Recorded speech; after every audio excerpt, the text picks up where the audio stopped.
이별을 요구하는 여자친구를 살해하고 또 그 여친의 어머니도 살해하려다 미수에 그친 혐의로 구속 기소된 김레아의 결심 공판이 어제 이뤄졌습니다. 재판 중에 나온 이 김 씨의 발언에 재판부가 경악을 금치 못했다고 하는데요. 어떻게 된 일인가요? 네, 먼저 김레아는 지난 3월이죠. 이 경기도 화성에서 이별을 요구하는 여자친구를 살해하고 함께 있던 어머니에게도 중상을 입힌 혐의로 신상이 공개됐습니다. 어제 이 김 씨에 대한 1심 결심 공판이 수원지법에서 진행이 됐는데요. 이 최후 진술에 나선 김 씨는 처음에는 반성의 기미를 보였습니다. 어떤 이유에서도 어떤 상황에서도 살인은 절대 일어나서는 안 된다고 생각한다. 남은 인생은 피해자와 모친께 매 순간 죄송해하고 기도하며 살아가겠다라고 이야기를 했는데요. 그런데 이어서 이 가족과 누군가의 이름을 지칭하며 미안하다고 말을 했습니다. 김 씨가 부른 가족 이외의 이름에 대해서 재판부가 누구냐라고 물으니까 김 씨가 강아지다 이렇게 이제 대답을 하면서 재판정 분위기가 일순 싸늘해졌다고 하는데요. 이런 이 김 씨의 어처구니 없는 이야기에 방청석에서는 탄식도 흘러나왔고 판사도 너무 놀랐는지 이 강아지에게도 미안하다고 하는 것이냐 이렇게 김 씨에게 재차 물었다고 합니다. 판사의 이런 질문에 김 씨는 울먹이며 고개를 끄덕인 것으로 전해졌습니다. 이날 법정에서는요, 검사도 김 씨한테 경악을 하면서 되물은 질문이 있었다고 합니다. 김 씨가 구치소에서 자신의 어머니와 나눈 대화 녹취록, 그것과 관련해서였습니다. 검찰 구형에 앞서 피고인 신문에선 김레아가 구치소로 접겨놓은 자신의 어머니와 나눈 대화 녹취록이 공개됐는데요. 당시 녹취록에는 김 씨가 어머니에게 핸드폰을 돌려받을 수 있는지 묻는 것과 또 자신이 쓰던 컴퓨터를 다른 곳으로 옮겨달라고 부탁하는 내용 등이 담긴 것으로 전해졌습니다. 특히 경악을 자아낸 부분은 김 씨가 어머니에게 한 10년만 살다 나오면 된다. 나오면 행복하게 살자. 사랑해 엄마라고 한 사실입니다. 이에 검사는 정말 10년만 살면 출소할 수 있을 거라고 말했냐고 김 씨에게 물었는데요. 그도 그럴 게 김 씨는 여자친구를 흉기로 살해하고 그의 어머니까지 중상을 입힌 혐의로 기소된 중범죄자이기 때문입니다. 검사의 질문에 김 씨는 제 가족은 아무 죄가 없다며 부모님의 마음을 편하게 해드리고 싶었는데 그렇게 말해서 죄송하다고 울먹이면서 말했는데요.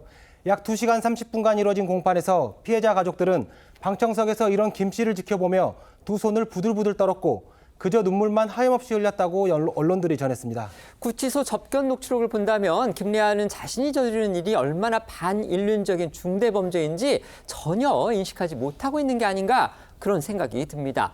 김레아 본인은요, 이 관련해서 범행 당시에 나는 심신미약 상황이었다 또 이렇게 주장하고 있다고 합니다. 네, 김 씨가 범행 당시에 본인이 소주 한 병과 2통약을 먹었다 이러면서 심신미약을 주장하고 있는 건데요.